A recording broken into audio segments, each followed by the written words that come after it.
Good morning friends, good morning from কাজা। আমরা এখন রয়েছি মোটামুটি 13,000 ফিট উচ্চতায়, আর এখানে টেম্পারেচার কিন্তু এখন 2 ডিগ্রি সেন্টিগ্রেড। আর দেখতেই পাচ্ছ এই হচ্ছে কাজার 360 ভিউ। চারদিকে পাহাড়ে ঘেরা স্পিতি নদীর তীরেতে অবস্থিত একটা ছোট্ট শহর কাজা, যেটা স্পিতি ভ্যালির কিন্তু অন্যতম অ্যাট্রাকশন। ঠিক আছে, এখান থেকে প্রচুর সাইট সিন রয়েছে, যেরকম কমিক, হিকিম, লাংজা। ঠিক আছে, এইখানে ছোট ছোট এই গ্রামগুলো রয়েছে, সাথে তোমরা টাবও ঘুরে আসতে পারো। ওখানে ধনকার মনাস্ট্রি আছে।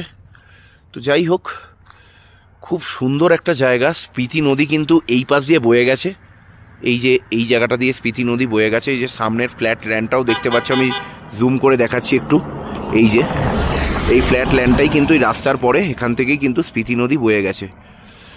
স্পিতি ভ্যালির এই কাজা শহরটা কিন্তু একটা অসাধারণ জায়গা। এখানে কিন্তু তোমরা বেসিক অ্যামেনিটিস থেকে শুরু করে, যেরকম সুন্দর স্টে, ভালো রেস্টুরেন্ট, সাথে মেডিকেল ফেসিলিটিস, সাথে যদি তোমাদের বাইক বা গাড়ি খারাপ হয়ে যায় তার জন্য মেকানিক, সব কিছুই পেয়ে যাবে।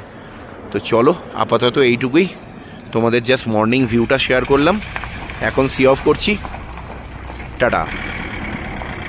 আর জাস্ট দেখো, সূর্যের আলোটা পাহাড়ের ওপরে যখন পড়ছে, জাস্ট কি সুন্দর লাগছে। সবে সূর্য উঠছে, এখন বাজে 6:45।